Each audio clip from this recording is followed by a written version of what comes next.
Hey guys, so I'm back with another video, and this time I think I want to start with a story.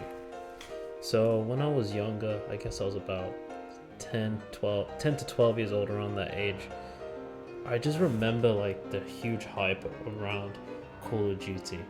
And when that game would drop, it would be sometime during the winter, I can't remember the exact days, but I remember like being so excited to come home and see like the new Call of Duty came in the delivery, and we would be able to, and it would be like one of the only times I'd be allowed to play games on the weekday, like coming home from school, is on the release day for Call of Duty, and I would hop on with my brother, and we just immediately go online and just start like cranking out all the levels, trying to get like to max level prestige as fast as possible. Like that was all we cared about, and it wasn't just us, but it was like everyone in school was so excited.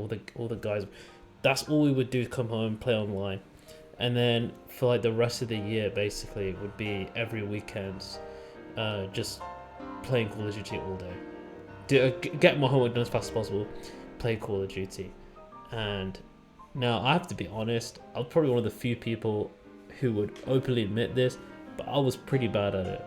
Like, I mean, I would do okay with like most guns, but when it came to like doing trick shots, quick scoping, anything like that, I just could never hack it. Like, I could just never hack it, and so I'd always just go on YouTube and watch like tutorials, compilations, and just like try my best to figure out how to do it consistently and how to like beat hitting kill streaks and all the like on Call of Duty Online.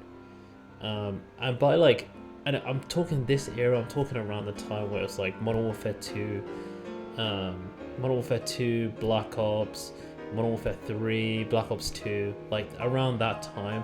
I think that was kind of like peak Call of Duty almost. I mean, some people might shift it one forward or one back a couple games, but it was around that. I think most people would agree that around that time was when Call of Duty was at its best. And yeah, basically throughout my whole time playing Call of Duty, I could never be like a consistent quick scoper. And I'd just be watching people do 1v1s on Rust and stuff and just like admiring their skills. But we'd go on YouTube, me and my brother on the weekends, we'd go on YouTube, and one of the things that always stood out was watching like the FaZe compilations and watching people from FaZe who were like the peak of their game, like these people who are like the best. And that's kind of what FaZe was. It was like being a part of FaZe meant that you were, it was like a sign of respect amongst the community that you were like one of the best players at the time. Like you were the best trick shotter, best quick scope, like you doing all madness, like 360 no scopes, all that stuff. And yeah, that's kind of what FaZe was. And I feel like as we've gotten older, FaZe doesn't really have that in its core like DNA anymore, Like it kind of became like a content creator house, and then like now, I mean, I just before recording this, I looked through the FaZe list, the FaZe members list, and you have like Bronny who plays basketball, you have like Snoop Dogg, you have Lil Yachty. Like some of this doesn't make sense, and I guess I'm kind of using that story to lead to the drama now that we're seeing, which is with like FaZe Rain and Grace. And I feel like, I mean, you've probably seen all the clips already. You probably have like an opinion on who's in the right, who's in the wrong. You probably know, like, you've probably seen all the videos of like FaZe's initial video, Grace's response, and then when they met each other and everything. So I'm not going to go into too much detail about it. I mean, I might just link some clips below. If you're not familiar with it, I'll just link the original videos, because I'm not going to do a play-by-play, because I feel like that's already been done. But I just find it crazy seeing how how FaZe has changed so much. And I guess this is kind of blown up to like a bigger question, which is, what is YouTube becoming? Like in some ways, you see like, you take FaZe as an example, which was people who were just super passionate and who were like super into games, and then money got mixed in like from corporate interests, and then they got publicly traded, so then they kind of lose control, right? Because then it's just the shareholders who kind of can dictate what happens. and they don't care about games. They don't care about Call of Duty. They don't care about like how can they make the most high quality compilations. They're just there to like get as much money back as possible. Like they've invested and they want their money back.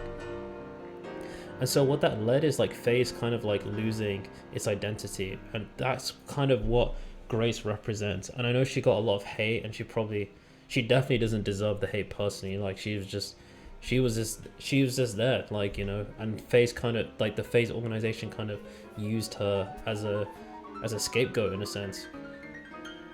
So it's definitely not her fault, but she kind of represents this kind of new money coming in and changing like the core values, I guess, of FaZe. But it is kind of happening across a lot of YouTube channels now, that you're seeing like when channels blow up, they kind of not forget their roots per se, but in a way it kind of ends up becoming like TV. And it's like we don't come to YouTube to watch TV shows. We come to YouTube to watch like characters and just people talk, you know, or like people's personalities that are like more real and more grounded, rather than watching like a super polished celebrity. I guess like from the UK, an example would be like you're seeing like the Beta Squad or the Sidemen with like KSI, and you're kind of seeing how their channels have almost become, I don't want to say this is like a bad thing, because in some ways it's really cool to see, but you're kind of seeing it just become like a TV show. Like they'll have Jubilee style videos, which is like, you know, Jubilee is like some corporate entity, and now you're having like the YouTubers copy that. So now are they just becoming the same in a sense?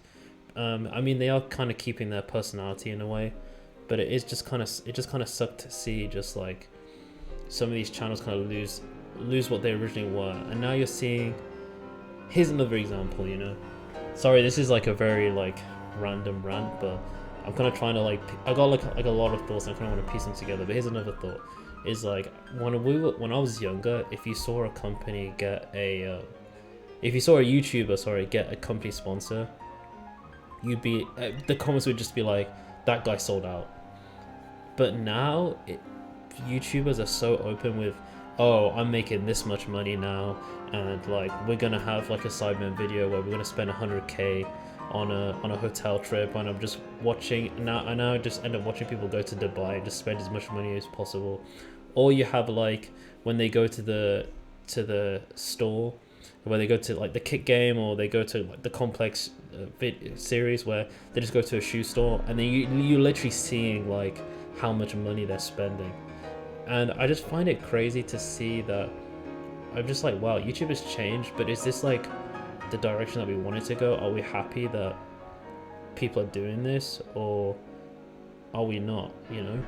And I'm not saying this is all bad, because a lot of the creators still keep their identity, and they still end up keeping like some sense of like I don't want to say like that low quality, but it's like that rawness that comes along with just being like a regular human. Like I guess KSI's Reddit reactions are kind of like that, where you're literally seeing him. He'll read criticism, like he'll just directly see criticism, read it, and react to it just like anybody else would.